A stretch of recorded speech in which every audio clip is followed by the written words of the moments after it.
absolutely. I think that, last night was electric. And this was essentially his goodbye speech, right? It was an opportunity for the Democratic Party to acknowledge, in a very public way, the passing of the torch, right?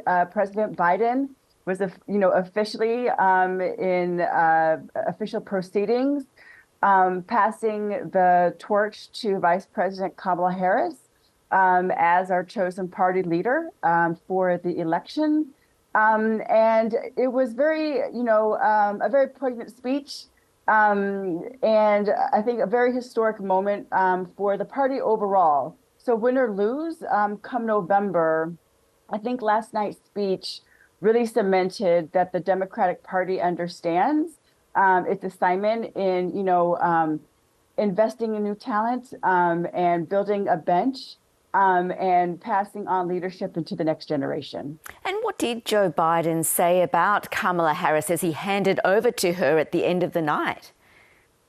Well, one of the lines that got tremendous applause was he did a rollout of some of his more historic accomplishments, things that he was proud of throughout his career.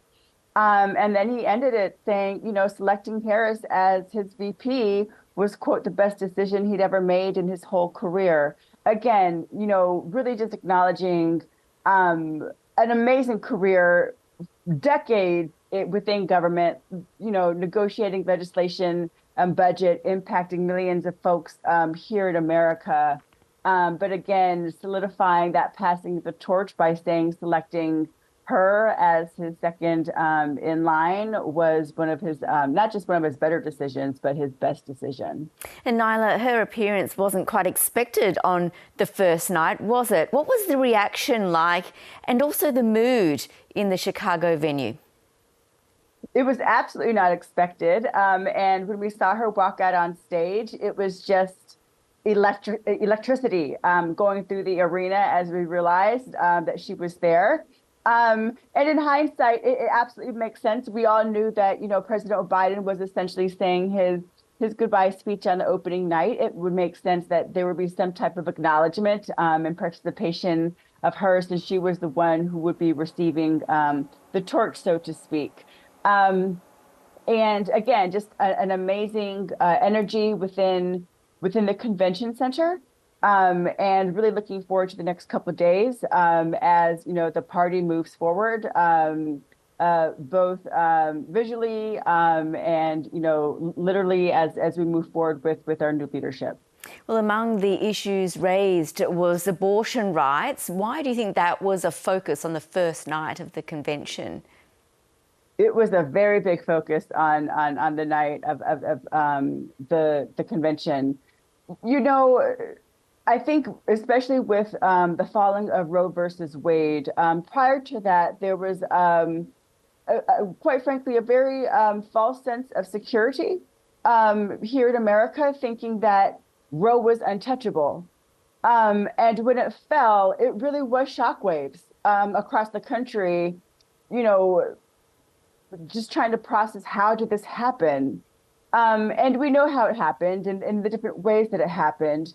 But it is absolutely a galvanizing issue, not just for women, but for women and men. Everyone is impacted when women do not have the ability to make their own reproductive choices here in America. And it's proven to be a very strong issue that cuts across, again, issues of race and class and gender.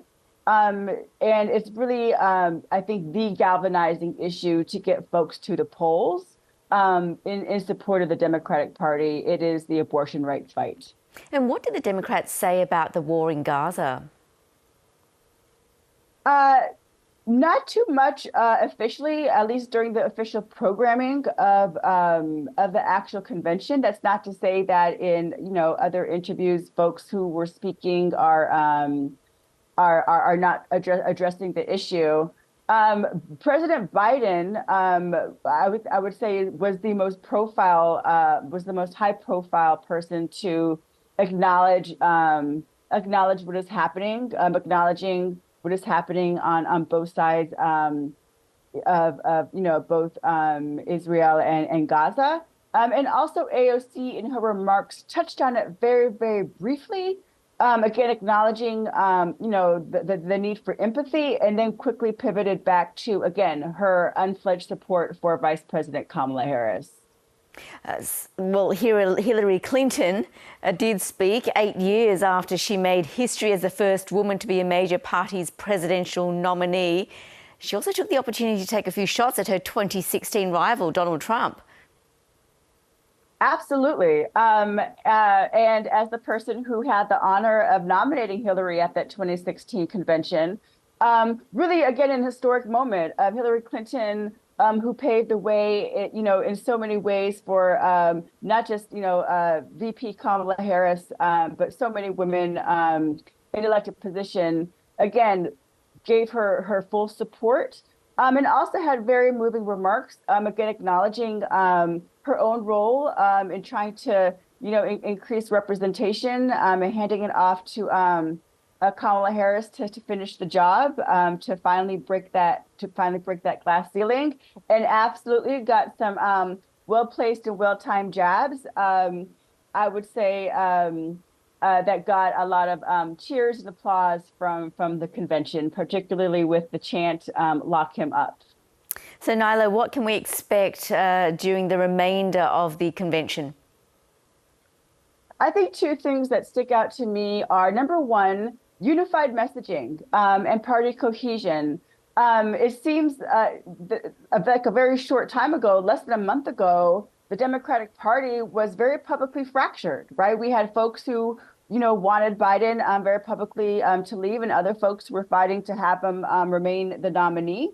And so this week from the convention, we really want to put forward, the narrative that the Democratic Party is unified. We are, together. We want to emphasize that this is, in fact, a very competitive primary season.